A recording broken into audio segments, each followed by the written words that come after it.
Les cuento ahora que en nuestro país, durante la dictadura, desaparecieron 200 personas y aún hay muchas preguntas sin respuesta. Por ejemplo, ¿cuántas personas fueron condenadas por las desapariciones forzadas, por las apropiaciones de niños? Para conocer un poco más acerca de esta realidad, vamos a recibir a Raúl Olivera del Observatorio Luz Ibarburu. ¿Qué tal, Raúl? ¿Cómo estás? Gracias por acompañarnos. Vamos a hacer un balance entonces de cómo está nuestro país cuando hacemos esta mirada sobre la realidad del pasado reciente, sobre las violaciones a los derechos humanos. Yo hablaba de 200 personas desaparecidas. ¿Y cuántas de estas personas, cuántas de estas familias han logrado encontrar justicia? Generalmente en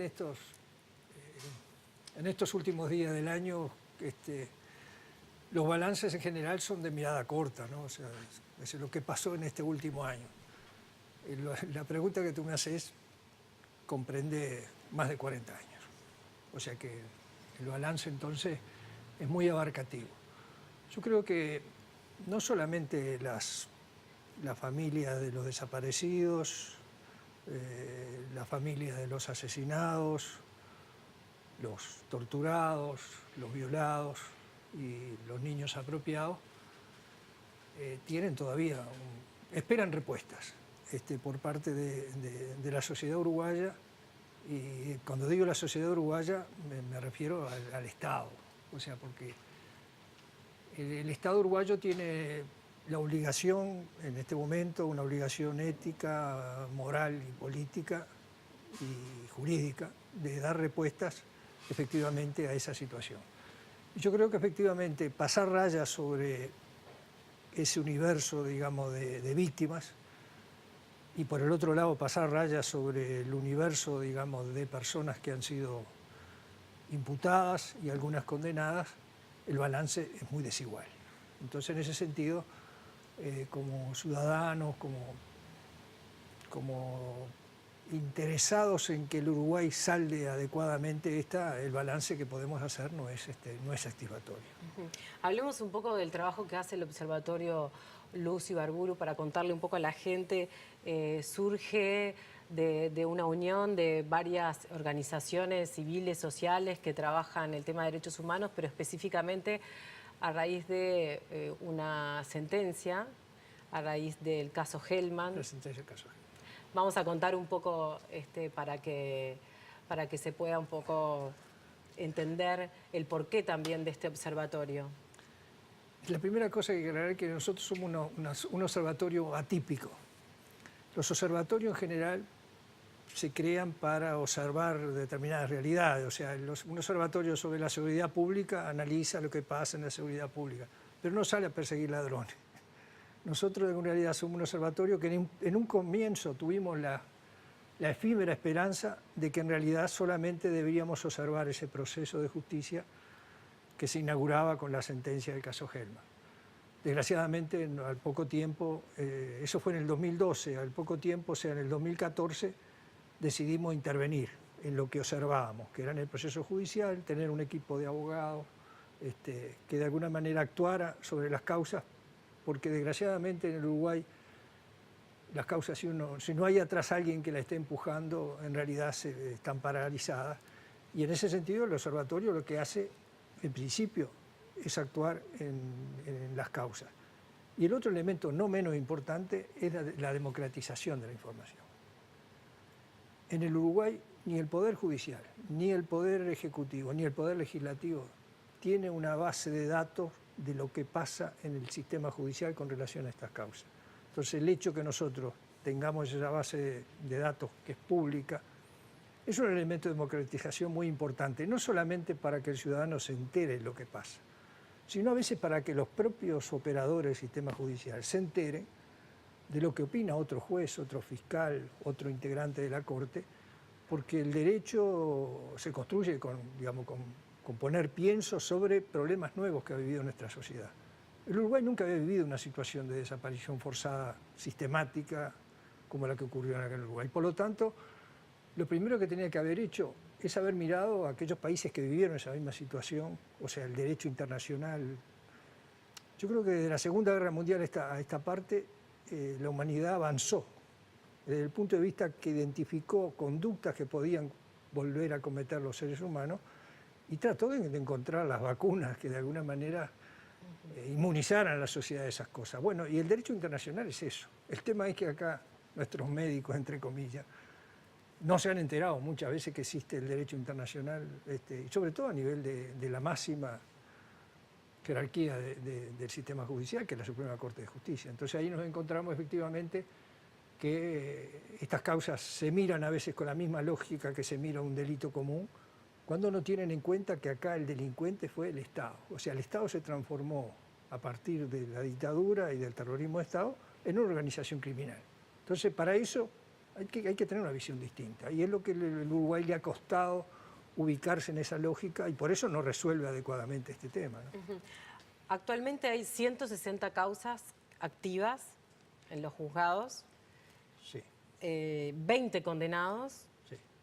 20 militares y civiles, 4 fallecieron, estamos hablando de Dalmao, Bordaberry, Álvarez y Lucero, Sí. y 16 que están cumpliendo prisión efectiva, algunos en Domingo Arena, otros en prisión domiciliaria, algunos con tobillera, otros no, otros están en la Guardia Republicana. Sí, otros saliendo con medidas transitorias. Y te doy un dato para que veas la opacidad de este tema.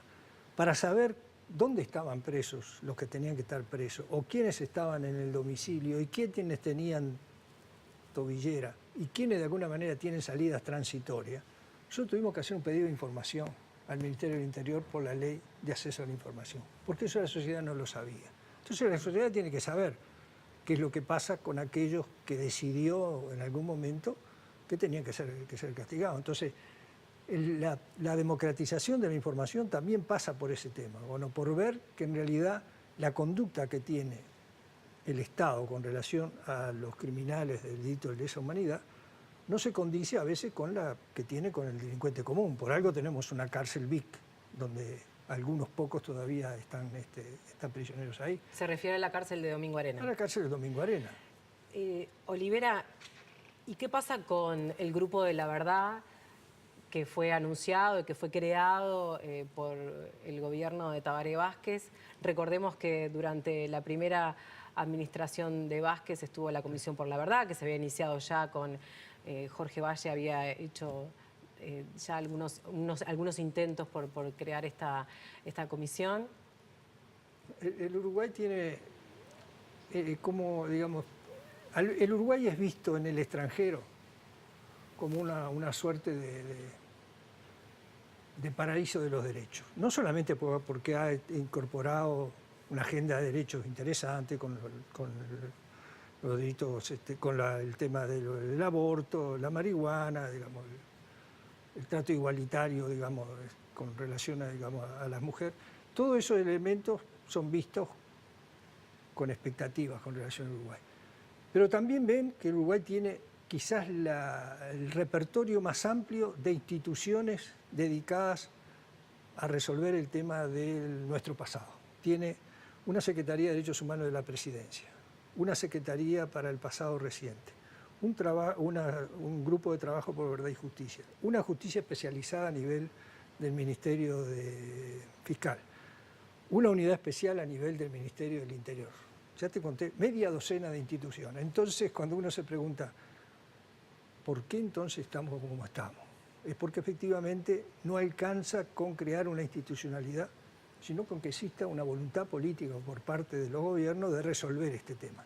Yo creo que no existe voluntad política y por el otro lado existe enquistado en las máximas jerarquías del Poder Judicial un pensamiento conservador y de espalda, digamos, al derecho internacional. Entonces, hasta tanto el Uruguay no se ponga, digamos, de cara a querer resolver estos problemas, efectivamente, la Corte será designada como es designada en la actualidad, parte de una cierta moneda de cambio entre cargos que se negocian políticamente, y no se le preguntan a los ministros de la Corte cuál es la biblioteca que van a consultar cuando van a resolver estos temas. Entonces, si eso lo hubieran hecho, como a veces hacen, o como hacen con la Institución Nacional de Derechos Humanos, donde los candidatos van y rinden un examen y dicen lo que van a hacer.